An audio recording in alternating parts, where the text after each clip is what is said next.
The Asian American Pacific Islander Nurses Association of Nevada presents Healthy Mondays with Sheena of Nevada. Start the week healthy and right with interesting conversations on living a healthy lifestyle. And now, your Healthy Mondays host, Dr. Mary Faye Axon Armstrong. Aloha! Good evening. Magandang gabi po sa inyong lahat. Naimbaga Sardam, maayong gabi sa inyong tanan. I'm yours truly, Dr. Mary Faye Axon Armstrong, founding president of the Asian American Pacific Islander Nurses Association of Nevada and professor in nursing at Roseman University of Health Sciences College of Nursing. So happy Monday. Actually, March 2022 is the official National Nutrition Month. So what is the key message of the National Nutrition Month? It is to bring attention and public awareness to the importance of making informed food choices and developing sound eating and physical activity habits. And the theme for 2022 is to celebrate a world of flavors. And so this year we are embracing all cultures and encouraging you to celebrate an explosion of flavors around the world. So our special guest tonight, Sheena Patel from Arlington, Virginia. She's currently the Director of Nutrition Programs at the American Institute for Cancer Research. So allow me to read her bio. So we'll kind of establish this discussion about nutrition. And Sheena Patel is have experience in a decade of experience working on health promotion and wellness and disease prevention and management with a role as the Director of Nutrition Program at the American Institute for Cancer Research. At ARCR, she oversees evidence-based programs focused on reducing cancer risk by promoting improved nutrition, diet, and weight management, and provides on reducing cancer risk by promoting improved nutrition, diet, and weight management, and practical tips and tools to implement the ARCR's recommendations. So prior to joining ARCR, Sheena worked with the United States Air Force as a health promotions dietitian with the elderly population directing nutrition education programs and in the clinical nutrition setting. She is passionate about helping individuals improve their overall quality of life through nutrition and diet and is enthusiastic about making cancer prevention a reality by empowering and motivating individuals in healthy, fun, and inspiring ways through her curated content, blogs, webinars, and speaking engagement. Sheena has a master's degree from the University of Kentucky in Dietetics Administration. So welcome to Healthy Monday, Sheena. Thank you so much for having me. I'm really excited to talk to you today. And I wanted to thank Cherry Dumawal from the Healthy Campaigns for referring you to me. And I was so excited when I heard that someone is going to be able to tell us about being healthy and about nutrition. So I know, can we start with telling us about your background, a little bit more of what I read, and how did you decide to become a registered dietitian? Yeah, well, I'd love to. So food for me is something that's always really been an important part of my life. Growing up as a first-generation Indian woman, it was, a way that I really connected with my culture. I remember being, younger in the kitchen with my mom, watching her cook traditional dishes and just food in general. And for me, being the unofficial taste tester, it was just a fun time. And, growing up, food for me was all about family, comfort, connection. But equally in my household, food, was also wellness and well-being and health. And so at a young age, it was something that I was really passionate about. I went to University of Kentucky, and I remember taking my first nutrition class, and I remember sitting there thinking, oh my goodness, this is what I want to do. Being able to, I wanted to do something in the food field and the, kind of healthcare setting, helping people. And so I was kind of able to put, my passions together and, choose the profession and, be on the road to be a dietitian. And so, like in the bio that you mentioned, I have really been fortunate in my career to have a lot of wide variety of experiences. I, started out in the clinical setting and got to see some great things there. I worked with the Air Force, and that was a really unique experience. And then, I work at AICR, the American Institute for Cancer Research now, where I feel very fortunate to be able to share the messages on diet, nutrition, physical activity, and how all of that really impacts cancer prevention and survival. We are all affected by cancer, in some way or another. We know somebody that's been touched by the disease. And for me, I've had, a lot of personal family and friends affected by cancer. And knowing, just the important role that nutrition plays with a healthy survivorship, with prevention and just overall wellness, I really want to share that message with others and amplify it. Wow, that's a great story that you shared with us. So it started with a passion, and I like it when you said you're an unofficial taster for your, and I think that it's the message that I give to our nursing students. Build on your passion and to have a purpose, and so you brought it into a reality. Being the director of nutrition program, it really come full circle that is your passion, and now you're helping a lot of people. So, can you? I guess you already shared with us some of your roles as the director. So, can you share with us how if you know, how the National Nutrition Month celebration started? Yeah, well, National Nutrition Month actually began back in 1973, and back then it was National Nutrition Week. And then it became actually a month-long celebration in 1980, just with a growing interest in nutrition. And so that's really great to see. Personally for me, I celebrate nutrition all year long. But March is a really fun month to get people excited about nutrition and how it really affects their health and wellness. I know you mentioned the theme for this year, and I think we can all, really resonate with it and connect with it. It's celebrate a world of flavors, to embrace global cultures and cuisines and inclusivity, because nutrition is, we all need to eat, and so it's a really great theme this year, and it's awesome to be able to showcase and highlight nutrition in March. Yeah, and I think it kind of aligned with international celebrations, right? If we have something like to showcase all the different foods in different cultures, that would be great. And then identify, as nutritionists, identify what are the ingredients in a specific dish that we can highlight on to start encouraging our community, our individual communities to eat healthy, right? Yeah, absolutely. So I know my background is Filipino, so I love, and because of the influence of the Spaniards in our country, we're occupied by the Spaniards for a very long time. So a lot of our dishes are based off of Spanish origin. So I'm just looking at it, the question that we looked upon. How, I guess, people would say, "Oh, okay, I am eating healthy, Mary Faye, I am eating healthy." But how do we really know if we are eating healthy? That's a really good question. I think first of all, it starts with awareness. The key factor is awareness. What is somebody currently doing? Because that term eating healthy it can mean a little bit different to everybody. But really, I think it's empowering individuals with the knowledge of nutrition, communicating the importance of a healthy dietary pattern, and how to achieve it. And here at the American Institute for Cancer Research, we recommend that individuals follow mostly plant-based diet. So, eating colorful fruits and vegetables and beans and legumes and whole grains and all those delicious, foods first. We have what we call our New American Plate principle. And this is really kind of a visual approach to help people kind of shift their plate to eating healthier. And it's based off of kind of like a 2/3, 1/3 plate principle.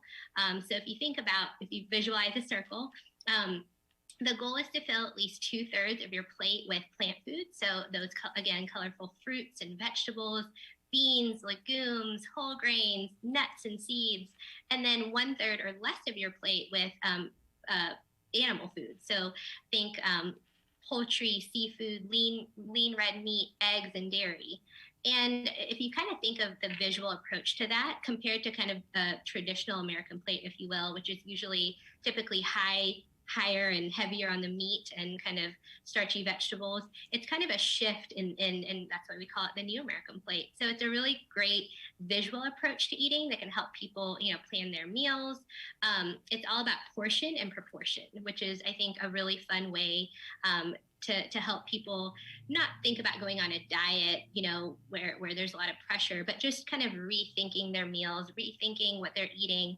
And instead of focusing on meat as the center of the plate, the center of the plate is those delicious and healthy plant foods that are going to have those protective ingredients like those vitamins and minerals and phytochemicals and fiber, that's really going to help, protect our body of disease. And so I think it's all about having fun with building your plate and building your meals, to shifting to eating healthier. I remember the pyramid, building the pyramid, right? And focusing on you only have to have the tip of the pyramid would be, are they the sweets and pointing out that you're not supposed to eat that much. And then at the bottom, I forgot about that. Can you? I know we're doing the plate now, but can we revisit the pyramid so then we can kind of compare what's in the pyramid and what's in the plate. And you mentioned about the changing palate and the changing eating habits for the Americans. Yeah, no, I think that's a great question. So the pyramid was kind of the a visual of educating people on what foods to eat most often. And you're absolutely right. Kind of at that top of the pyramid, the little section was fats and oils. I believe kind of towards the bottom was like those whole plant foods like whole grains and beans and fruits and veggies. And I think one of the biggest reasons we shifted to the plate visual is because that's just so much more relatable to individuals. We all the pyramid was a little hard to relate to. And so a plate, we all eat off of a plate, you can kind of visualize your meal. So I think, when people are planning meals, and especially going back to AICR's New American Plate, it's all about what are you doing right now and how can we shift to getting towards that 2/3, 1/3 visual. So I'm kind of thinking of like a dinner, think about kind of the meat on the side approach. So say you're having a taco night, fill your tacos with black beans or even fish, instead of maybe a typical red meat taco. Or if you want to have the red meat, maybe cut back on it and mix it with, have some beans in there and then top it with, fiber-filled veggies like lettuce and spinach and avocados even, and then you have your salsa. So and then maybe swap your tortilla for a whole wheat tortilla. And so you kind of have a great number. You've already shifted with some small changes to eating more plant foods. And even if it's a little change over time, I tell people that's really important when it comes to healthy eating pattern, is all about making those small changes every day, because those really do add up. Yeah, and I think you mentioned about avocado. I love avocados. And I think it's more on educating the public about the substitute of food. Like, that certain food items or vegetables can be replaced as protein, right? For those who are not inclined to eat beef or pork, especially pork. I know a lot of friends and families who avoid pork. And chicken is good. I like chicken. And then you mentioned about fish. So I think that this month is really good to really increase awareness, not only of the different palette, different flavors, but also understanding that you can substitute food items.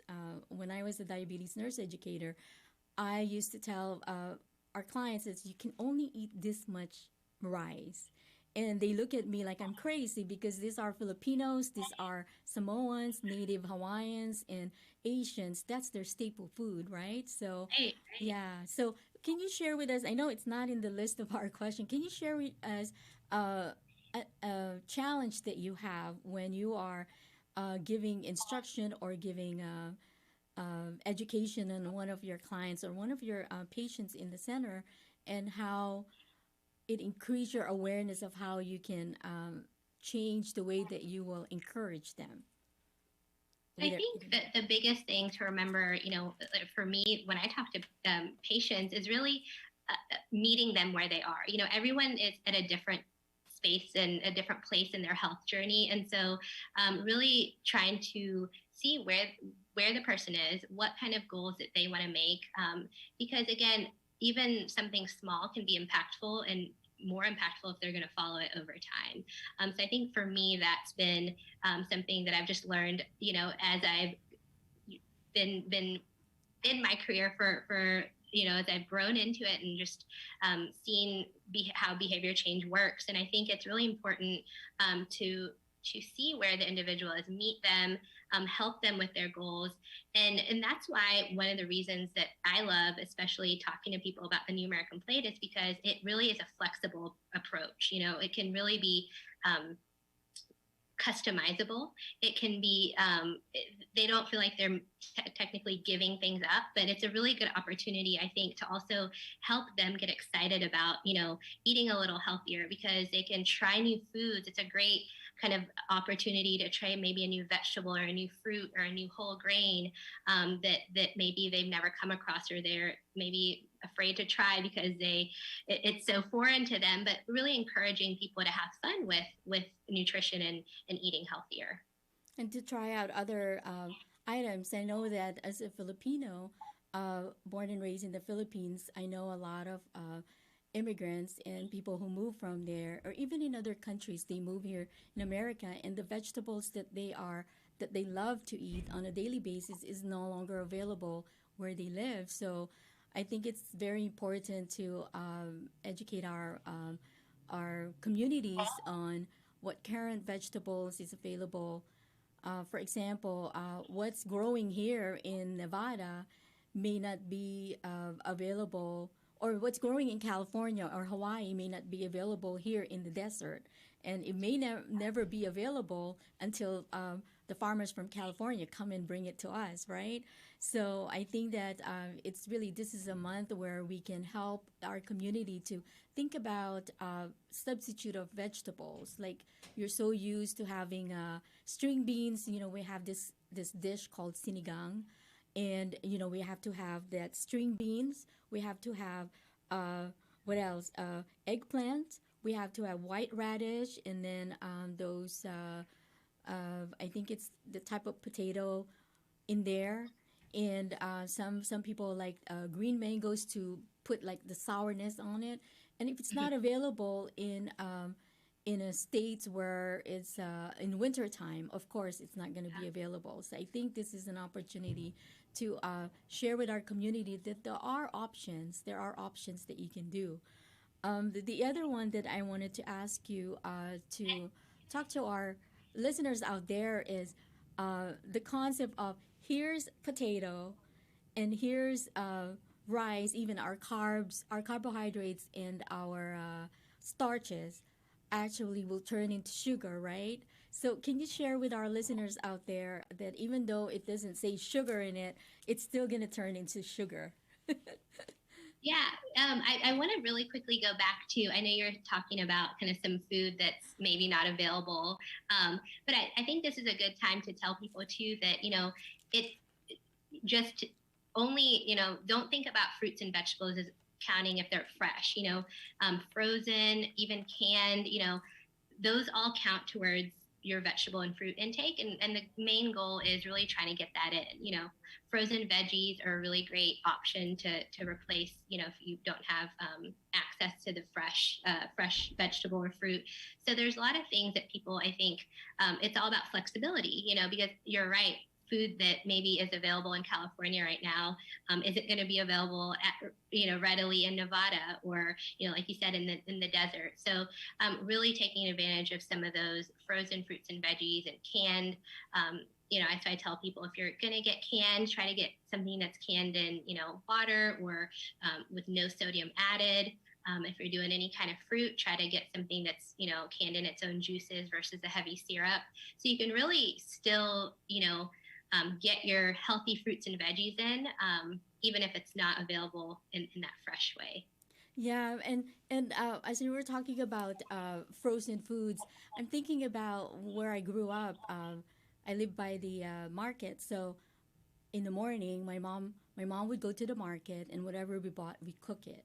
So it's gonna be a transition for a lot of people who are used to purchasing fresh fruits and vegetables and whatever ingredients they have, and then cook it that day, or it's just a foreign to some people who are just moved to United States. Or I think opening a can and pouring it into your dish that you're gonna make, I think for a while is a something foreign, and they just have to get used to it, and then educate them that whatever is in the can is really still have the nutrition that's in there, right? So Yeah.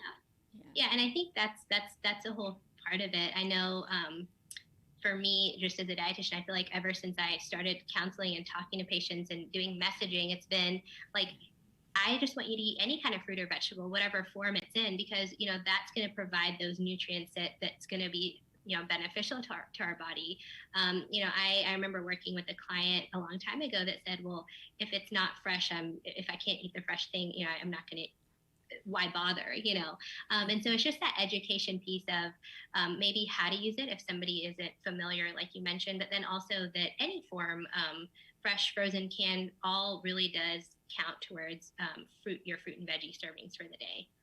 Especially when COVID-19 global pandemic came around and we are staying home.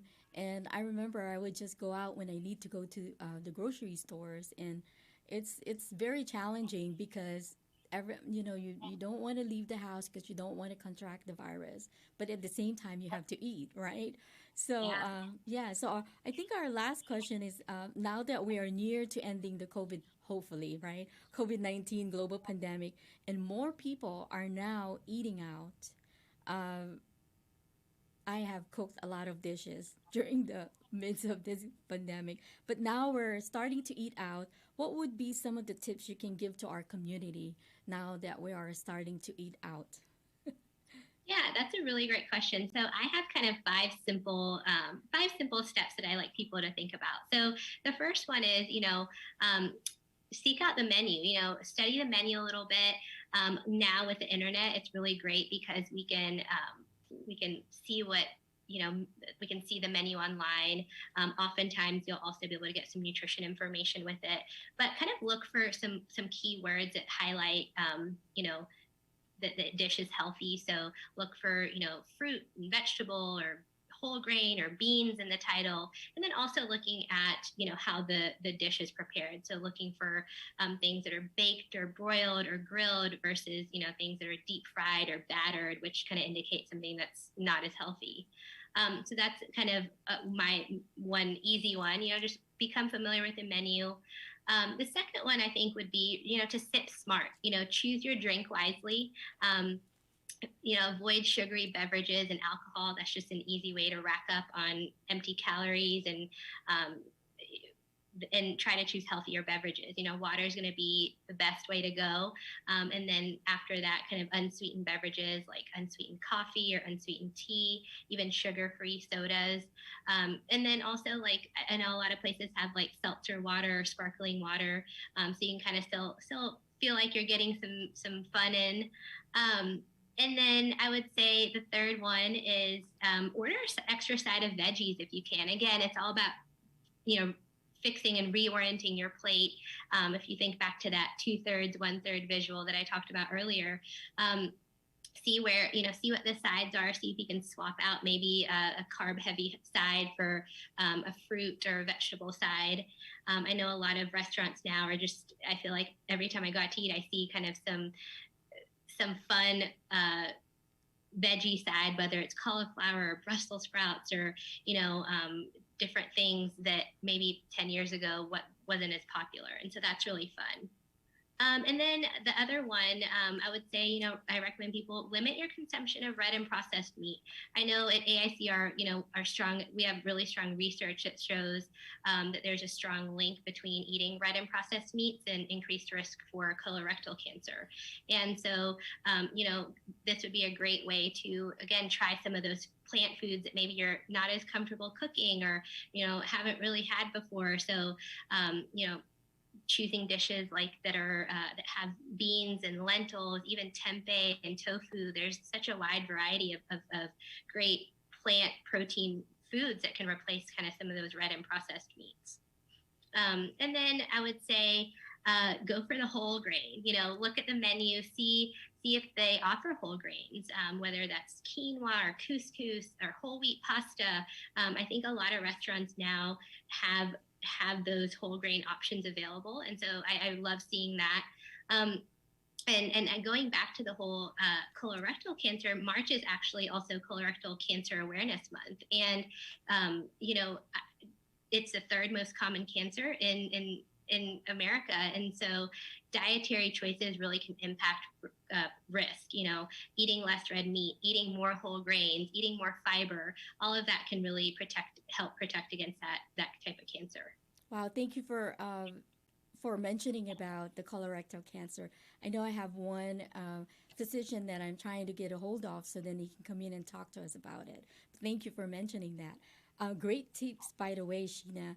And also, I remember I have a friend in Atlanta, Georgia, and I was visiting her, and I noticed when she was we're cooking rice, and it was a combination of rice and quinoa.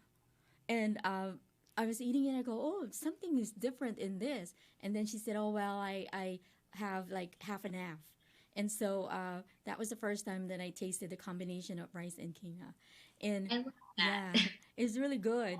But anyway, the eating out, those appetizers, it's so tempting to order the appetizers in addition to your main dish. So I learned my lesson every time we go out. I always have to take home because you fill up with the appetizers and then you can't eat your main dish, right? So I think one of the things that I wanted to add with your great tips is to look at your appetizer, look at your main dish. Can you really eat it all, right? So Yeah. drink your water and wait for your main dish and talk stories, right? So Yeah, and yeah. even to add to that, I think if you want to, I know when I got to eat, it's like I want to try all the different things, right? So even splitting things and kind of sharing, like get the appetizer, enjoy it, and then maybe share the main meal, or like you said, take some of it home. I know sometimes the appetizers are just so big that could even count for your meal, and so just because it's listed as an appetizer or just because it's listed at a certain part of the menu doesn't mean that couldn't be your main meal, if it's kind of has that balance to it. So I think that's a great thing to point out as well. Exactly, right? So I guess, wow, time flies when we're having fun. I know it's been Yeah. so wonderful talking. Yes, and this is the first time we met each other, by the way, to our listeners out there. Um, and it's amazing how time flies when you have all this information that you wanted to share with our listeners. And can you share us? I always ask this with our special guest. Can you share one more words of wisdom to our listeners out there in celebration of the National Nutrition Awareness Month? Yeah, I would say, nutrition is a fun topic. Have fun. Food is fun. Have fun with it. It nourishes our body. There's some great resources that AICR has. Everyone can visit our website at www.aicr.org. We have a fun challenge that can help people kind of shift to making healthier choices. It's the Healthy 10 Challenge. So check that out and take the challenge with a friend or family member. And it's a great season to start healthy behaviors. Wow. Thank you so much, Sheena, for agreeing to be our special guest tonight. Thank you so much for having me. It's been lovely chatting. And also, I want to thank PHLB Radio for allowing us to have this platform to bring this special information to our listeners out there. And hopefully I can tap into you again in the future months for any awareness month. If you see something that you'd like to present, please let me know.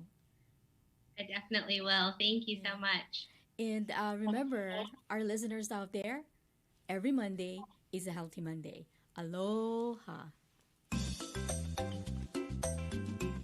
The Asian American Pacific Islander Nurses Association of Nevada has just brought you Healthy Mondays with Apina of Nevada.